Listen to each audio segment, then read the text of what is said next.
We had just read 7 when John said, someone's coming who is far greater than I, so much greater, I'm not even worthy to be his slave. And then it goes on to say, I baptize you with water, but he will baptize you with the Holy Spirit. So that's verse 8. And I want to touch on this Holy Spirit baptism a bit here.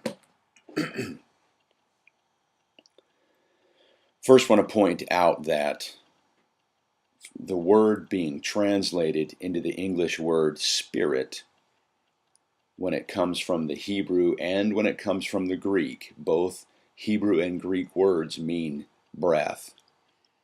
So all the way back in the beginning of the Bible in Genesis, first couple of verses when it says, the Spirit of the Lord was hovering over the waters.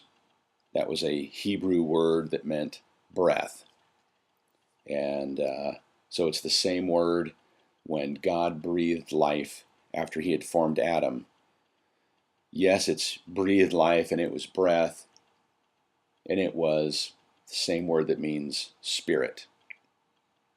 So that's something to play around with in your mind. But that's not exactly what we're going to talk about today. So this phrase, Spirit of the Lord, occurs about 31 times in the Old Testament. And mostly it's the Spirit of the Lord came upon so-and-so. The Spirit of the Lord came upon so-and-so. There's a lot of it in the book of Judges, where all the different judges are coming to rule, if you will, over the people. But it was a temporary thing. So if you recall the difference between bapto and baptizo, and bapto was kind of a temporary dipping, nothing was changed. Baptizo was permanent submersion and a change occurred. So it was more like a bapto kind of thing. The Spirit of the Lord came upon them and then departed. We can see this here in 1 Samuel 16:13. It says, Then Samuel took the horn of oil and anointed him in the midst of his brethren, and the Spirit of the Lord came upon David from that day forward. So that does indicate that the Spirit stayed with David, but it doesn't mean that he permanently was indwelled with the Spirit, as it were. Saul was also anointed, and the Spirit of the Lord came upon him. But the very next verse in 1 Samuel 16:14, it says, But the Spirit of the Lord departed from Saul. And what's worse, it continues to say, and an evil spirit from the Lord troubled him. So you can dig into that if you feel like and go. But my point is here, all these previous instances where the Spirit of the Lord came upon someone, I would argue that was more like unto bapto. And then what John is talking about right here, what we just read, he will baptize you with the Holy Spirit. That's more of a baptizo. That's the permanent submersion kind of thing. So just about out of time, and I wanted to read this out of my Jewish translation.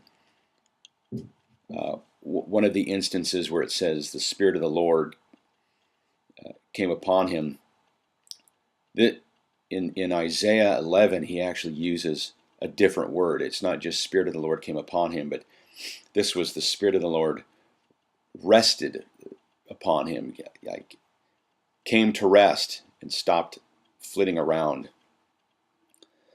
And it says, But a shoot will grow out of the stump of Jesse, a twig shall sprout from his stalk.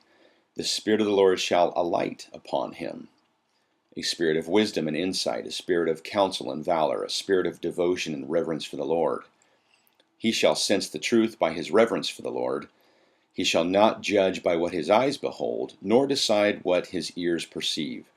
Thus he will judge the poor with equity, and decide with justice for the lowly of the land. He will strike down a land with the rod of his mouth, and shall slay the wicked with the breath of his lips. There's a particular person I think of when I read that, and it's Jesus. If you skip down towards verse 10 of Isaiah 11, in that day the stock of Jesse that has remained standing shall become a standard to peoples. Nations shall seek his counsel, and his abode shall be honored. I can't help but think about Jesus and all the things we've talked about in Mark so far about the Davidic covenant and the permanence versus temporary nature of this Spirit of the Lord coming upon, and so forth. So there I go. I've gone over a minute over again. I guess we'll just cut it from there and move on in Mark, even though you can see there's way more to talk about in all this.